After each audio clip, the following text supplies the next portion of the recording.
Coming into the world already branded as a troublemaker, the black sheep, the living embodiment of boys will be boys, with a slingshot in the back pocket and zero chances of ever being valedictorian. That's Bart Simpson's life. Bartman! A never-ending sentence to 4th grade with no parole. Not a kid, not a prodigy, not even a real rebel. Just a court jester of Springfield Elementary, stuck in an endless loop of detention, slips, and chalkboard punishments, with everyone thinking it's hilarious. But it's not. It's a slow-motion descent into childhood burnout, disguised as skateboard tricks and fart jokes. He's still inside in, folks! Start with the school, Springfield Elementary, a crumbling relic of budget cuts and bad cafeteria meat. Every day is a Groundhog Day of pop quizzes, moldy lockers, and Principal Skinner's stale breath yelling, "Simpson!" like it's a national emergency.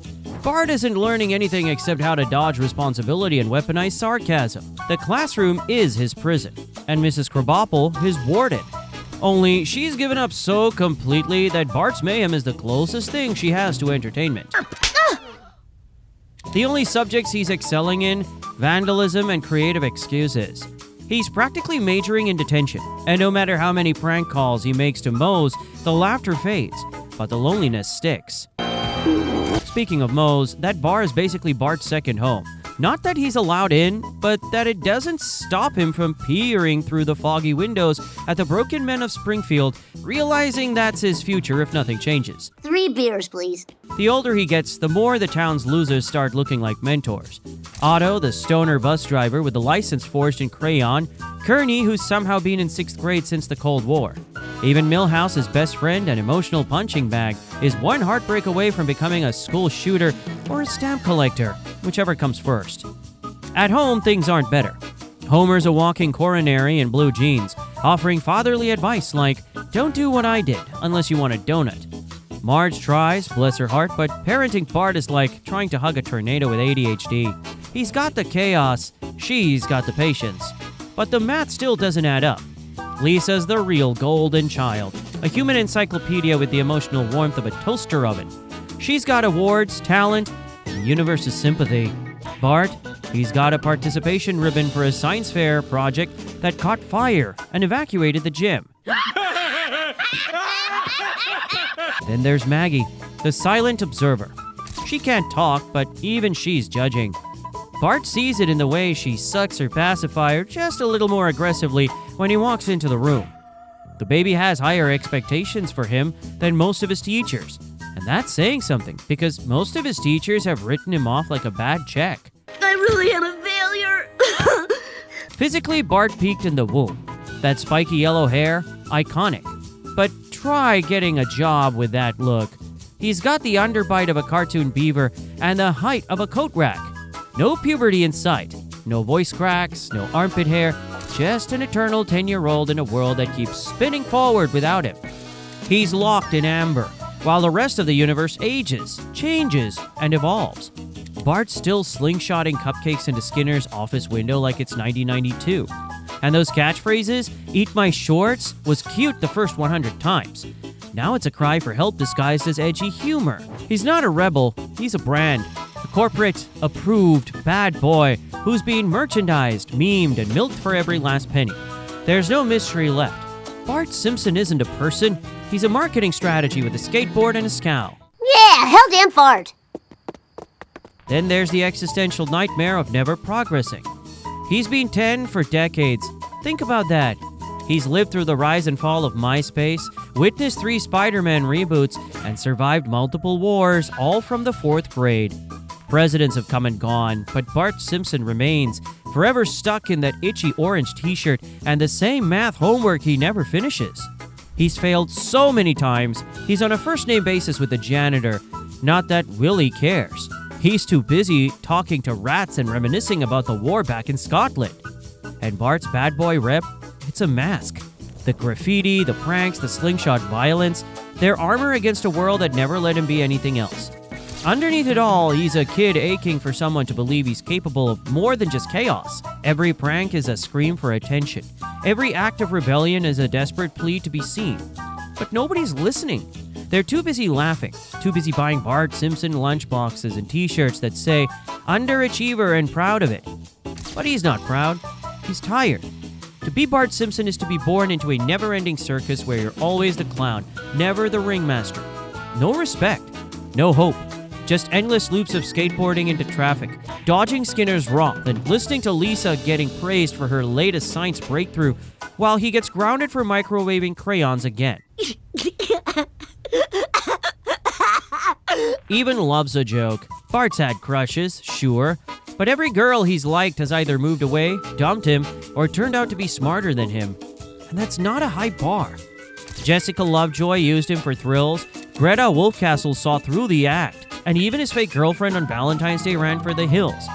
Bart's romantic history is a minefield of humiliation and awkward puberty denial. Ew! And speaking of puberty, where the hell is it? He's been 10 for eternity. No growth spurts, no deeper voice, no awkward phase because he is the awkward phase. Forever. The kid who once moonwalked through the kitchen in his underwear is now stuck repeating the same gags while time leaves him behind. So what happens after decades of being the punchline, the poster boy for underachievement, the cautionary tale, wrapped in a pair of too short blue shorts? The same thing that happens to any legend with no exit strategy. He becomes obsolete. But nobody has the heart to tell him. Bart Simpson is the relic of a time where slingshots were cool, backtalk was edgy, and pranks were the height of cultural rebellion. Now, in a world of smartphones and therapy speak, he's just a glitch of the system. A kid out of time with no patch update coming. Every attempt at growth is vetoed by the universe. He shows a flicker of maturity, maybe helps Maggie, maybe doesn't laugh when Milhouse cries, and snap, the timeline resets. He's back to drawing butts on the walls and calling Mo, asking for see more butts. It's not evolution, it's incarceration. Every step forward gets erased by the next episode. Bart Simpson could cure cancer in one scene, and by the next, he'd be setting the gym on fire with a homemade flamethrower. Continuity isn't just broken, it's actively hostile. Even his rebellion's gone stale. Spray painting El Bardo used to feel like graffiti justice. Now it's just property damage with nostalgia points. The town's seen it all. The pranks don't land. Skinner's just tired. He doesn't even yell anymore. Just sighs and fills out another report for the superintendent who stopped caring in 1998. Skinner! Superintendent Chalmers! Bart could hijack the intercom, replace the school flag with underwear, and no one would blink. They're not shocked, they're numb. And the town itself? Springfield is a fever dream of dysfunction. Every adult is either incompetent, unstable, or weirdly obsessed with Bart. From Reverend Lovejoy, who once tried to perform an exorcism on him, to Sideshow Bob, who's dedicated his life to murdering a 10-year-old like it's his full-time job. Bart's got more enemies than friends, and most of them are grown men with questionable mental health and a vendetta against a kid who still eats paste on a dare. Then there's the pressure of being that Bart Simpson, the icon, the merch magnet, the kid whose face was once on every lunchbox and whose quotes filled entire novelty calendars. But icons don't get to be kids. They get frozen, packaged, sold. Bart hasn't had a real childhood since Reagan was president. He's a commodity dressed as a delinquent.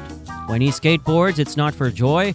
It's because someone in a boardroom decided it still tests well with focus groups. And that skateboard, it's not even a symbol of freedom anymore. It's a leash.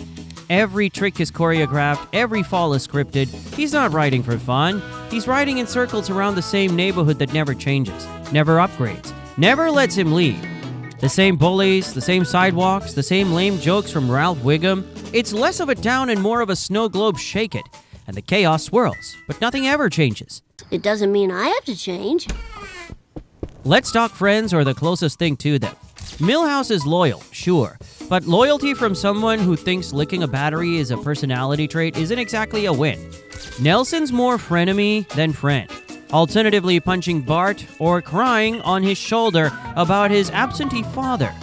And the rest? Just filler characters orbiting Bart's gravitational pull of chaos.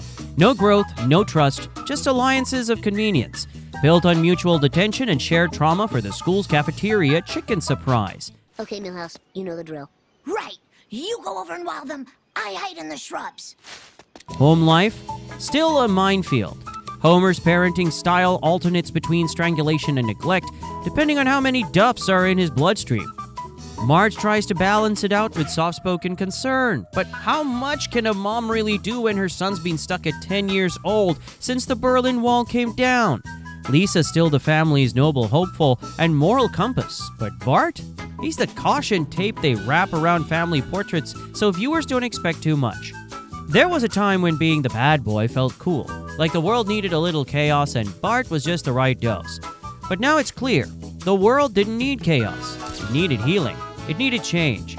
Bart never got that memo.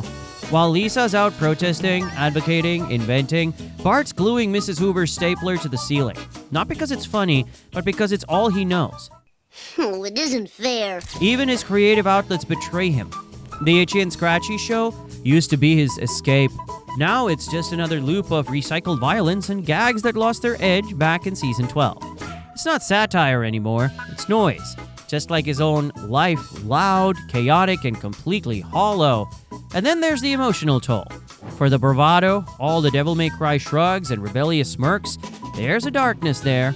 A quiet moment at night when the pranks are over, the skateboard's in the garage, and the room is silent, except for the glow of a busted TV and the weight of a future that will never arrive.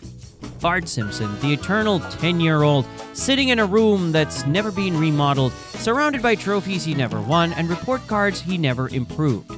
He's not growing up, he's growing tired. Even his own catchphrases are mocking him now. "Don't have a cow, man," is less of a cool retort and more of a desperate plea for someone, anyone to care. "Ay caramba" used to sound edgy. Now it sounds like a cry from someone watching the world speed by while he's stuck on pause. And eat my shorts, it's not rebellion anymore, it's just sad. Worst of all, Bart knows. Somewhere behind the sarcasm, behind the slingshot, there's awareness. He knows he's a loop, a parody of a parody, a ghost boy haunting his own legacy. 10! I stopped it. I'm still 10. He's watching other shows come and go, characters grow, evolve, get spin-offs, finales, closure. He gets nothing. No evolution, no change. Just reruns and reboots and crossover specials that remind him just how little he matters in the grand scheme of things. So why does it suck to be born as Bart Simpson? Because it's a life of permanent adolescence trapped in a shrinking spotlight. Misunderstood by everyone, applauded for all the wrong things. He's a rebel without a future, a legend without a legacy, a kid who never gets to be more than the trouble he causes. It's not fun, and it's not funny. It's a sentence with no end. Bart Simpson isn't just a character, he's a warning that being loud and wild will get you attention but not fulfillment. That being cool will make you famous but never loved. That staying young forever isn't a gift, it's a punishment. And when the credits roll and the music plays and the screen fades to black, he doesn't get to rest. He just wakes up again in the same bed on the same day with the same problems and no way out. No. Because being Bart Simpson isn't a childhood, it's a life sentence. Life as Bart Simpson might be tough, but there's another character out there whose life might be even more tragic.